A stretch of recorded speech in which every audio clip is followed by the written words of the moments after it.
Hi, I'm Eva Carter, and today we're traveling to the heart of 17th century Versailles. She was called the true Queen of France, even though she was never the king's legal wife. Madame de Montespan reigned as the official mistress for 10 years, becoming the most brilliant and influential woman in the life of Louis XIV. She gave the king 7 and possibly 8 children, forcing all of Europe to respect her opinion and effectively overshadowing the king's actual wife. But how did a woman who had it all, power, recognition, and the king's adoration, end her life in terrifying fear and total isolation? Before we begin our journey through the gilded halls of Versailles, subscribe to the channel and hit that like button so you don't miss our historical investigations. To understand the secret of her incredible rise and fall, we have to start by trying to say her name. And that's no easy task, even for an expert. Her full name is so long that by the time you finish saying it, you might grow old, and all the best positions at court will already be taken. Françoise Athénaïe de Rochechouart de Mortemar came from one of France's oldest and most noble dynasties.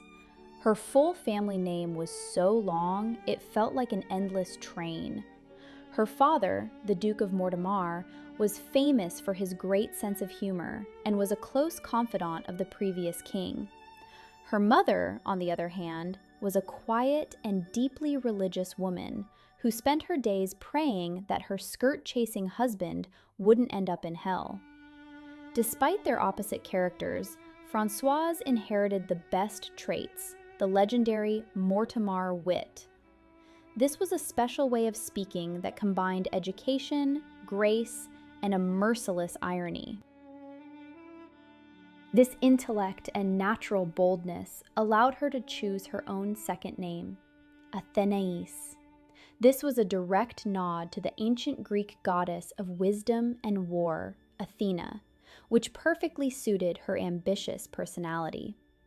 In an era where ancient mythology was the height of fashion, Françoise announced herself as an extraordinary woman.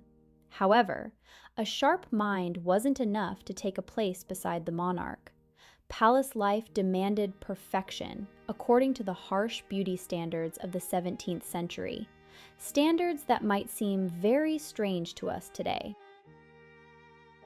In the 17th century, beauty standards were direct proof of high social standing. The most important trait was unnaturally pale skin, a sign that a woman didn't have to work under the burning sun. Aristocrats protected their skin with umbrellas because a tan was the mark of a peasant. Even stranger to us today was the attitude toward the body. Muscles were seen as a sign of hard physical labor and were strictly forbidden. The ideal was soft, rounded shoulders, wide hips, and a small belly. Even a double chin wasn't hidden. It was highlighted as a symbol of wealth and excellent health. While some today might unfairly compare her look to a common shop worker, to people of her time, Athénaïe was perfection. Her small mouth, chestnut curls, and fair skin made her the star of the court. But looks alone weren't enough. You needed a specific kind of wit to handle sophisticated conversations. Possessing all these qualities, at the age of 23, she married the Marquis de Montespan. But for such an ambitious woman, this marriage was just a formality, a convenient cover before starting the real hunt for the heart of the most powerful man in France. Françoise wasn't just a beauty. She was a brilliant strategist. Once she arrived at court as a lady-in-waiting, she quickly learned the rules of the game. Her path to becoming the king's favorite began with a clever friendship with his current mistress, the gentle Louise de la Vallière. Athénaïs became her closest friend and confidant, which allowed her to always stay in the king's sight. She patiently waited for her moment, using every chance to show off her intellect while her rival stayed in the background. The perfect moment came when both the queen and the official mistress were pregnant at the same time. While they had to live quietly and avoid loud parties, Athénée stayed in the spotlight. She entertained the king with sharp jokes and discussed politics and art, becoming an irreplaceable companion. Louis eventually realized that he preferred the company of this brilliant woman over everyone else. The king was completely won over by her charm and energy. However, there was still one big problem: Athénée's husband. Contrary to what everyone expected, he was not a shy man and had no intention of quietly accepting his situation. Louis-Henri de Montespan, Athénée's legal husband, was furious when he learned of his wife's infidelity. Unlike many other nobles of the time, he refused to trade his dignity for titles or money. His revenge was dramatic and bold. He drove through the streets of Paris in a black carriage decorated with massive stag horns, the universal symbol of a husband who had been cheated on. He didn't stop there. He staged a mock funeral for his wife, telling his children their mother had died, holding a memorial service, and even setting up a tombstone with the dates of their marriage. The king was outraged by this behavior, and the Marquis was even put in jail for a short time. To quiet the gossip, Louis XIV came up with a strange trick. He moved Athénée into rooms right next to his former mistress, Louise de la Vallière. This created an incredibly tense situation where the king visited one woman right in front of the other. Some thought it was a way to hide the new relationship, while others saw it as a deliberate way to hurt his former lover. Eventually, Louise couldn't take the humiliation and heartbreak anymore and decided to leave court to join a convent. With the husband neutralized and the main rival gone, Athénée became the goddess of Versailles. For France, this began a period of her total control, which would later be called the Golden Era of Montespan. She had reached the peak she dreamed of, becoming the most influential person at court. Athénée became the soul of Versailles, turning it into the cultural heart of Europe. This period is rightfully known as the Era of Montespan. She wasn't just the king's companion, she was a powerful patron of the arts, supporting giants like Molière and Jean de La Fontaine. Her influence went far beyond the ballroom. She guided architectural projects and even influenced important government appointments. But the shine of her limitless power came with a heavy price. During their 10-year relationship, she went through many pregnancies, giving birth nearly once a year. This massive physical toll and the constant stress of palace intrigue began to change her personality. Over time, her famous wit turned into biting sarcasm and fits of uncontrollable rage. She tormented the king with her intense jealousy, causing loud scandals and constantly reminding him that her family line was far older and more noble than his own. Louis, who grew to desire peace and stability as the years went by, began to get tired of this constant emotional storm. He wanted to return to an atmosphere of quiet and understanding, not another battlefield. While Athénée continued to shine in public and fight for the king's fading attention, a quiet and modest figure appeared in the shadows. The most ironic part of the situation is that Athénée herself invited this person to the palace, never imagining that she was making a fatal mistake. She personally brought into the inner circle the woman who would eventually take everything away from her.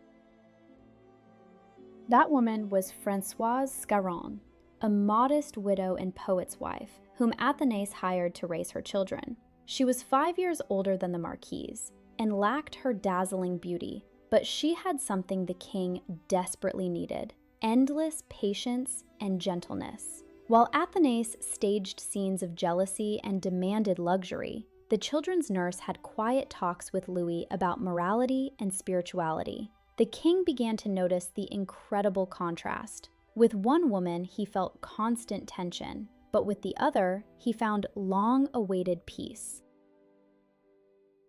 Athenais realized the threat too late, thinking a simple assistant couldn't be a real rival. She missed the moment when the king began spending more time with the governess than with her. Louis was so impressed by Françoise's kindness that he gave her money to buy an estate and granted her the title of Marquise de Maintenon. Power began to flow out of Athénais's hands and into the hands of the woman she used to look down on. Feeling her time was running out, de Montespan fell into total despair. She knew she was losing not just the king's heart, but her entire position.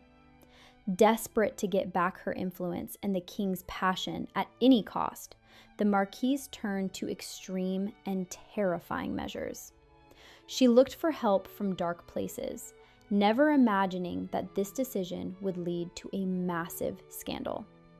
Her secret search for help uncovered dark secrets that led to the most horrifying and largest trial in French history, forever staining the reputation of Versailles. In the late 1670s, Versailles was rocked by a massive investigation known as the Affair of the Poisons.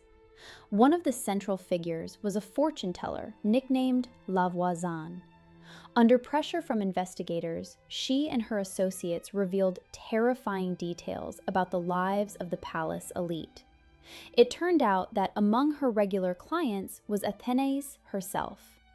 The marquise was accused of buying strange potions to keep the king's interest. Even darker rumors spread about secret rituals and black masses. La Voisin's daughter later testified that the desperate mistress had ordered dangerous substances. She reportedly planned to eliminate new young rivals and even plotted against the king himself if he decided to leave her for good. For Louis XIV, who saw himself as a divine ruler, these revelations were a massive shock. Although there wasn't enough proof of her participating in the worst rituals, her reputation was destroyed. The king's trust turned into freezing cold and deep disgust. He no longer saw her as a divine beauty. He saw a woman ready to do anything to keep her power.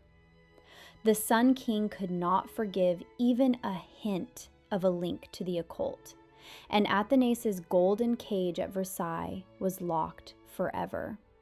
Her time was over, and the shine and luxury were replaced by the silence of convent walls. She was slowly but completely pushed out of the king's heart by the same modest governess who had now become his only support. In 1691, Athénais left the court forever. She followed the example of her former rival and sought comfort in the silence of a convent. Her final years were filled with deep regret and even physical penance. The former goddess of Versailles, used to silks and diamonds, now lived in constant fear of the end and the final judgment.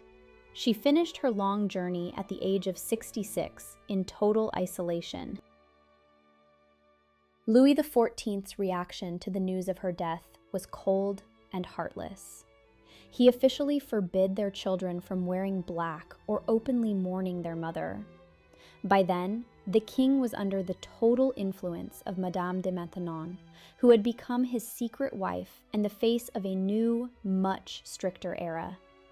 Dazzling beauty, a sharp mind, and great education did not save Athénais from a bitter and lonely end.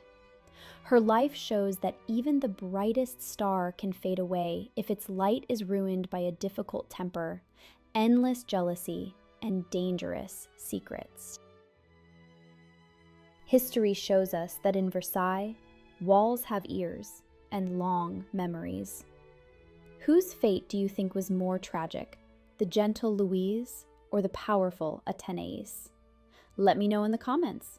And don't forget to subscribe to the channel if you haven't already. Right now, 2 more videos about incredible women who changed history have appeared on your screen. Click on either of them. I promise they are just as dramatic. I'm Eva Carter. See you in the past.